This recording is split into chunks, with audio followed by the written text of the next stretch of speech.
Salam sejahtera Malaysia.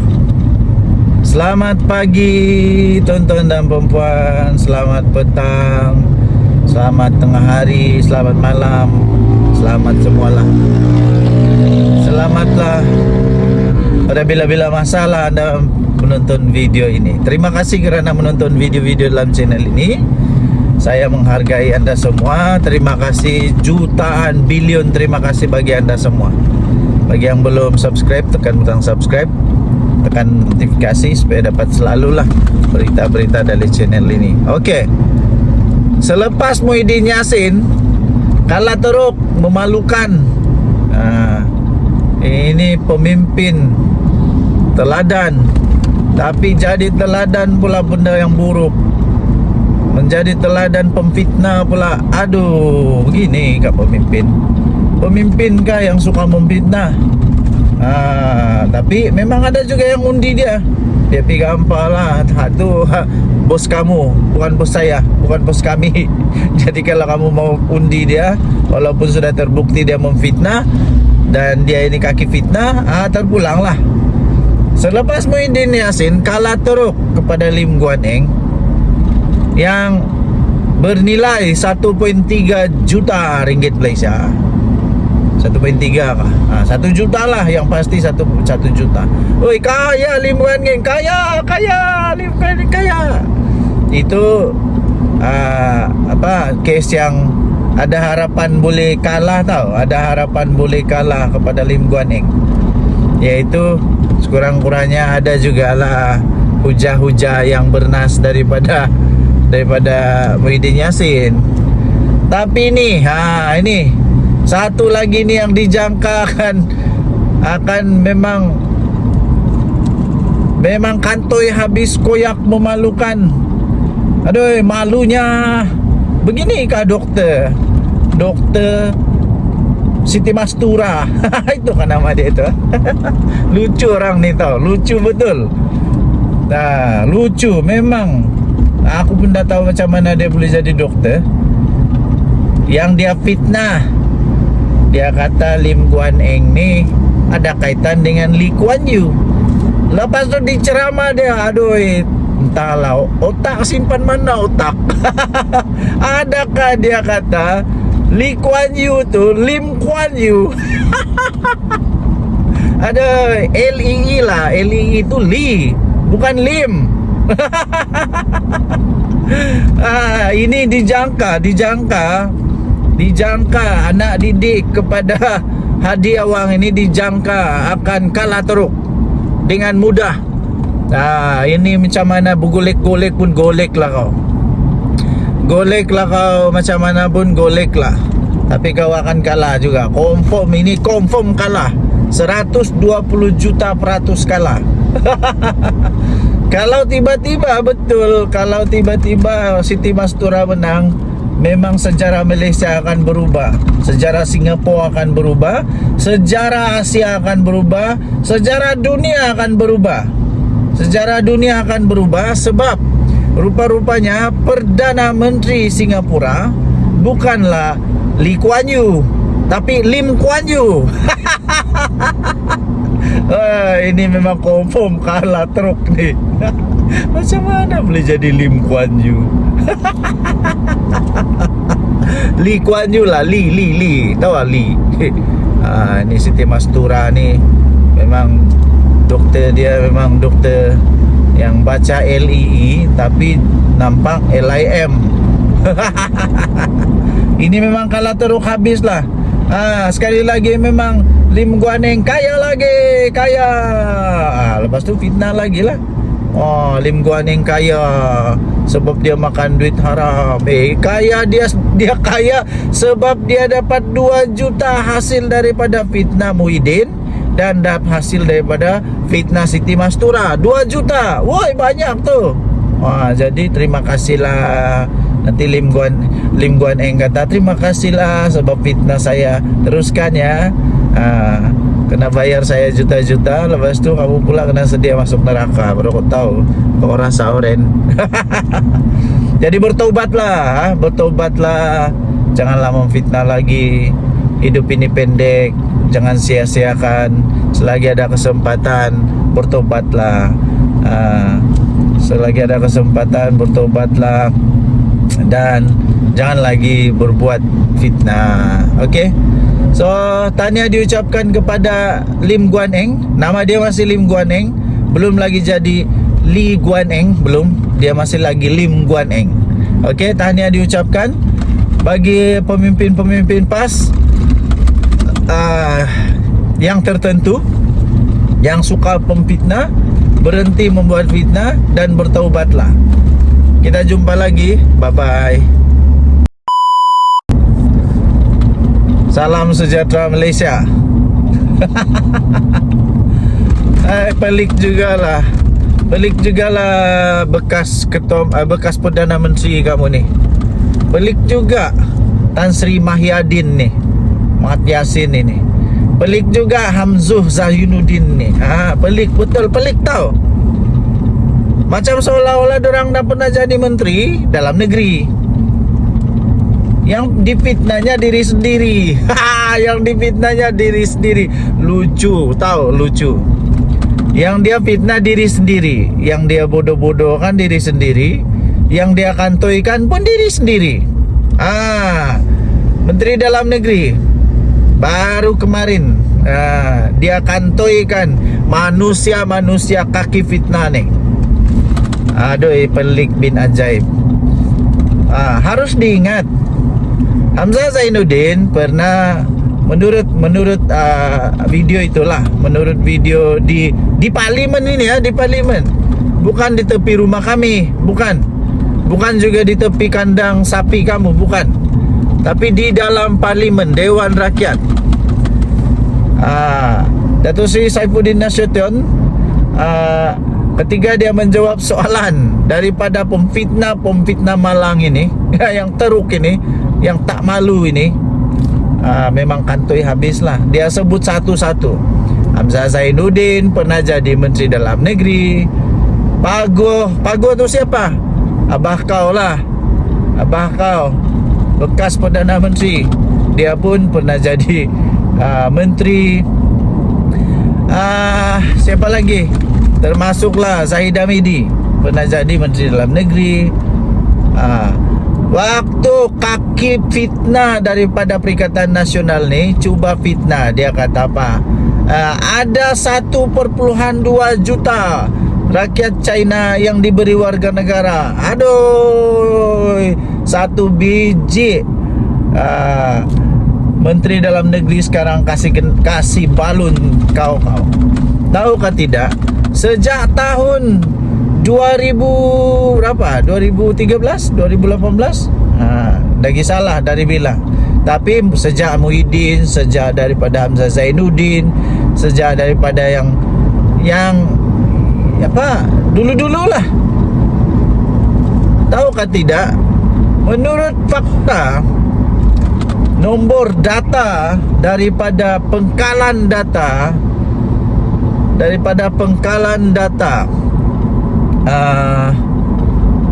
Kementerian Dalam Negeri, hanya ada 100 orang lebih. 100 orang lebih saja yang diberi kerakyatan, bukan 1.2 juta. Ini memang diketahui oleh Muhyiddin, Hamzah Zainuddin, dan diketahui oleh orang-orang Perikatan Nasional. Macam mana tidak tahu? Kan diorang menteri. Jadi memang diorang sengaja. Diorang memang sengaja untuk buat sensasi seolah-olah kerajaan ini yang paling buat salah. Sebenarnya akhbar berita yang telah disisipkan di dalam entah TikTok siapa, entah YouTube siapa, entah, yang dia sisipkan itu bertarik tahun berapa tau? Tahun zaman abah kau memerintah. Aduh, inilah mau kasih kantoi orang, abah sendiri kena kantoi. Kesian.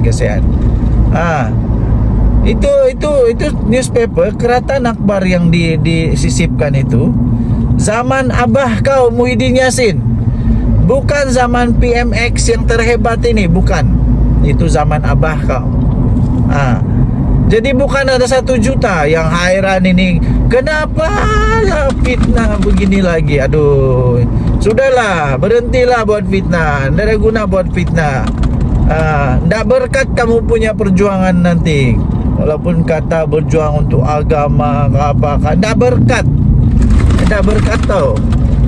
Berjuang dengan memfitnah tidak berkat. Betul. Aduh, ini yang sudah tahu pula yang apa, yang mempersoalkan. Jadi pelik betul. Yang hairannya lagi, walaun semua percaya.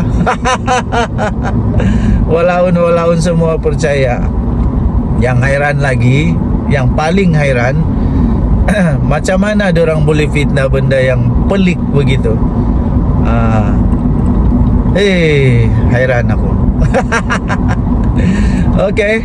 So ramailah orang tanya, habis tu yang orang Cina yang ramai-ramai di sini itu, alah itu pelancong lah pakcik. Itu pelancong. Satu pelancong.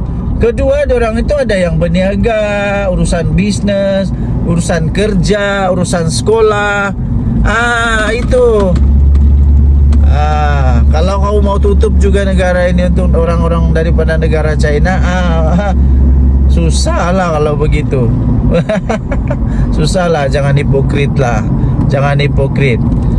Cuba kalau orang China tidak mau masuk melabur pergi negeri-negeri Kedah kah, Perlis kah, syarikat dari China tiada, tengoklah. Ada kah tiada syarikat China di sana? Ini memang semua disensasikan untuk politik saja. Okey, jadi makcik-makcik, pakcik-pakcik, jangan cepat percaya dengan apa yang kamu dengar. Kalau kamu tidak mau percaya dengan video ini, terpulang. Saya pun tidak mau paksa kamu. Tapi apa yang saya mau cakap ialah, pergilah cari bukti, data, fakta. Bukan terus-terus percaya. Nanti kamu percaya fitnah, kamu pun bersetongkol dengan fitnah. Tidak, kesian itu. Orang buat fitnah, kau pun ikut-ikut. Orang masuk neraka, kau pun ikut-ikut juga. Kasihan.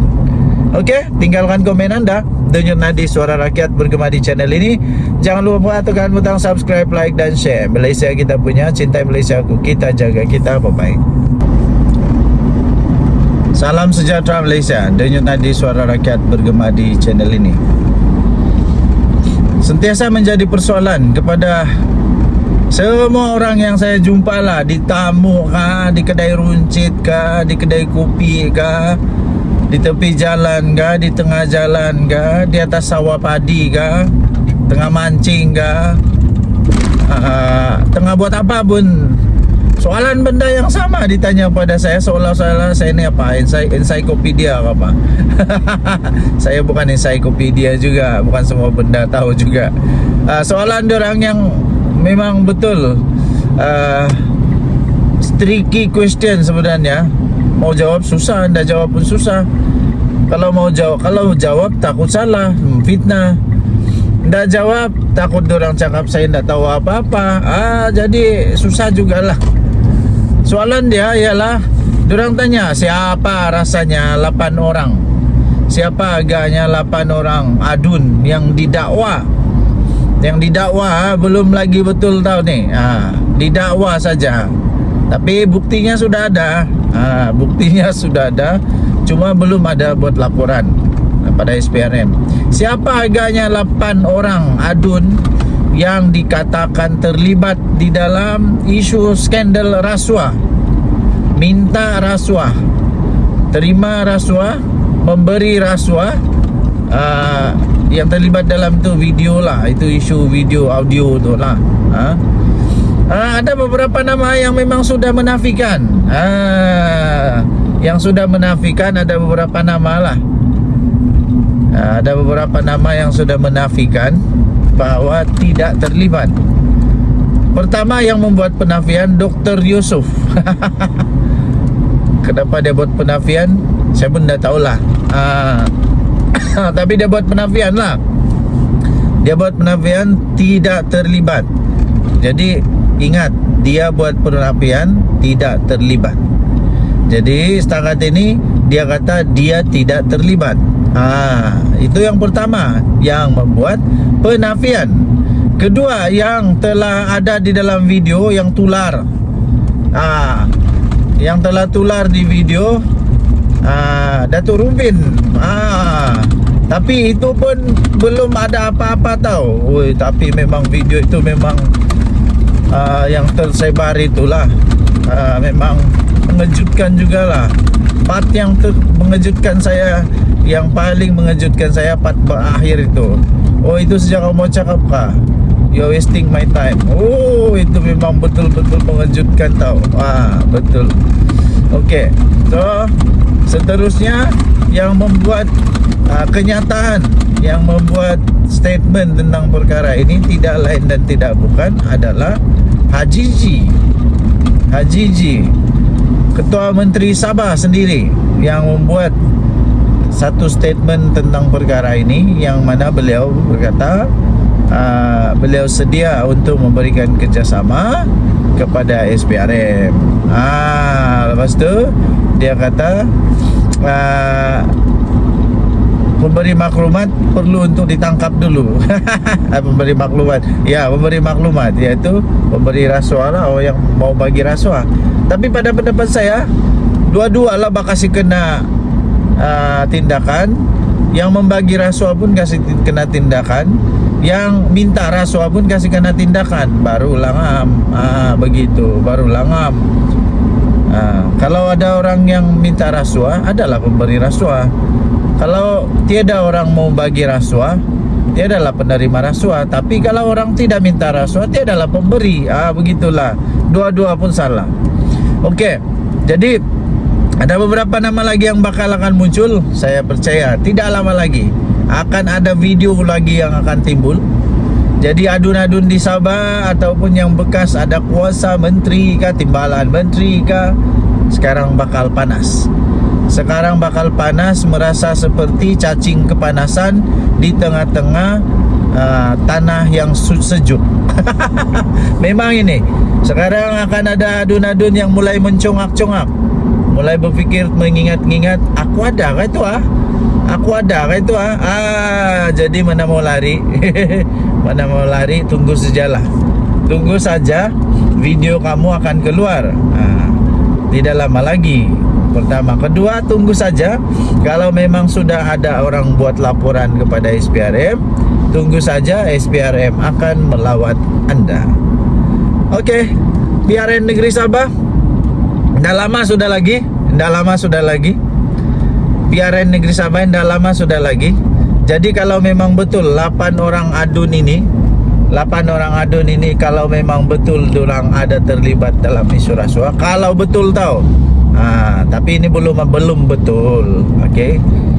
Kalau betul memang diorang akan terjejas lah peluang diorang untuk dapat bertanding sekali lagi dan menjadi adun sekali lagi. Inilah masalah rasuah. Bila kau bagi rasuah, lepas tu bila yang kau terima rasuah, yang pemberi rasuah itu mengharap sesuatu dan tidak dapat, di sanalah kau masalah. Okey, tinggalkan komen anda. Denyut Nadi, suara rakyat bergema di channel ini. Jangan lupa tekan butang subscribe, like dan share. Malaysia kita punya, cintai Malaysia aku, kita jaga kita. Kita jumpa lagi. Bye. Salam sejahtera Malaysia. Denyut Nadi, suara rakyat bergema di channel ini. Tuan-tuan dan puan-puan yang dihormati sekalian, Selalunya bila ada saja kes yang melibatkan pemimpin parti politik, mesti ada saja gesaan supaya pemimpin tersebut letak jawatan serta-merta, supaya letak jawatan lah, macam-macam lah. Okey. Banyak sudahlah pemimpin-pemimpin yang selepas ada kes mahkamah ataupun kes-kes yang melibatkan rasuah ke apakah, memang automatik lah adalah suara-suara mau supaya letak jawatan dan sebagainya. Contohnya dorang Setiausaha Agung Bersatu itulah sudah letak jawatan, dan ramai lagi lah. Ramai lagi bila ada kes mahkamah saja, ada kes apa macam-macam siasatan ke, mesti diarah dapat diminta digesa untuk letak jawatan. Bagaimana pula dengan Haji Ji? Bagaimana pula dengan Haji Ji, Ketua Menteri Sabah? Wala kasi mo pa. Tapi sudah send dia apa? Sudah send kasih tahu si Murid dan Sabar tak? GOC pun tak ada. Juta. Tapi Datuk kena garanti kawasan tu boleh masuk 3 juta. 3 juta. Itu saja. Sebab sekarang ni Bukan itu saja. itu aja tu. Wasting my time betul. Adakah orang yang berani untuk suruh dia letak jawatan? Adakah orang yang cukup berani untuk suruh dia berundur, bubarkan DUN sementara siasatan dijalankan? Sebab setakat ini memang nama dia kena sebut lah. Tapi sekali lagi saya ingin tekankan bahawa dia kes ini belum lagi ada apa-apa kes yang kuat, kerana belum ada orang buat laporan polis kepada SPRM. Jadi belum ada apa-apa yang bersalah lah. Tapi kita hanya cakap bahawa setiap kali ada begini mestilah ada orang suruh letak jawatan dan sebagainya. Mungkin tidak lama lagi Bung Mokhtar pula akan arahkan supaya Haji Ji letak jawatan, Haji Ji bubarkan DUN letak jawatan. Mungkin dah lama lagi adalah NGO yang mau supaya dia letak jawatan dan sebagainya. Ada yang terbaru ini NGO, ada satu NGO sudah pun menggesa SPRM untuk mempercepatkan, untuk menyegerakan proses siasatan kepada kes rasuah ini. Baik, jadi pada pendapat anda, perlukah Haji Ji pun diminta seperti mana yang lain-lain tu, yang biasa-biasa berlaku tu, supaya diminta supaya letak jawatan, bubar parlimen, bubarkan DUN, letak jawatan? Perlu atau tidak? Anda tinggalkan komen anda. Adakah dia perlu untuk letak jawatan dan bubarkan Dewan Undangan Negeri Sabah? Saya fikir mungkin bagus jugalah. Mungkin ini juga petanda untuk dia segerakan bubarkan DUN dan test power. Test power masih lagi laku kah dia selepas adanya skandal yang mengejutkan ini, yang orang tidak sangka-sangka tiba-tiba boleh berlaku ini. Jadi anda tinggalkan komen anda. Denyut nadi suara rakyat bergema di channel ini. Jangan lupa tekan butang subscribe, like dan share. Malaysia kita punya, cintai Malaysiaku, kita jaga kita. Kita tunggulah pengumuman demi pengumuman. Saya fikir tidak lama lagi akan ada pengumuman penting lah daripada Haji Ji. Kita tunggu saja. Bye-bye. Salam sejahtera Malaysia, denyut nadi suara rakyat bergema di channel ini. Tuan-tuan dan puan-puan yang dihormati sekalian, selalunya bila ada saja kes yang melibatkan pemimpin parti politik, mesti ada saja gesaan supaya pemimpin tersebut letak jawatan serta-merta, supaya letak jawatan lah, macam-macam lah. Okey, banyak sudahlah pemimpin-pemimpin yang selepas ada kes mahkamah ataupun kes-kes yang melibatkan rasuah ke apakah, memang otomatik lah adalah suara-suara mau supaya letak jawatan dan sebagainya. Contohnya dorang Setiausaha Agung Bersatu tu lah, sudah letak jawatan, dan ramai lagi bila ada kes mahkamah saja, ada kes apa macam-macam siasatan ke, mesti diarah dapat diminta digesa untuk letak jawatan. Bagaimana pula dengan Haji Ji? Bagaimana pula dengan Haji Ji, Ketua Menteri Sabah? Adakah orang yang berani untuk suruh dia letak jawatan? Adakah orang yang cukup berani untuk suruh dia berundur, bubarkan DUN sementara siasatan dijalankan? Sebab setakat ini memang nama dia kena sebut lah. Tapi sekali lagi saya ingin tekankan bahwa dia kes ini belum lagi ada apa-apa kes yang kuat, kerana belum ada orang buat laporan polis kepada SPRM. Jadi belum ada apa-apa yang bersalah lah. Tapi kita hanya cakap bahwa setiap kali ada begini mestilah ada orang suruh letak jawatan dan sebagainya. Mungkin tidak lama lagi Bung Mokhtar pula akan arahkan supaya Haji Ji letak jawatan, Haji Ji bubarkan DUN letak jawatan. Mungkin dah lama lagi adalah NGO yang mau supaya dia letak jawatan dan sebagainya. Ada yang terbaru ini NGO, ada satu NGO sudah pun menggesa SPRM untuk mempercepatkan, untuk menyegerakan proses siasatan kepada kes rasuah ini. Baik, jadi pada pendapat anda, perlukah Haji Ji pun diminta seperti mana yang lain-lain tu, yang biasa-biasa berlaku tu, supaya diminta supaya letak jawatan, bubar parlimen, bubarkan DUN, letak jawatan? Perlu atau tidak? Anda tinggalkan komen anda. Adakah dia perlu untuk letak jawatan dan bubarkan Dewan Undangan Negeri Sabah? Saya fikir mungkin bagus jugalah. Mungkin ini juga petanda untuk dia segerakan bubarkan DUN dan test power.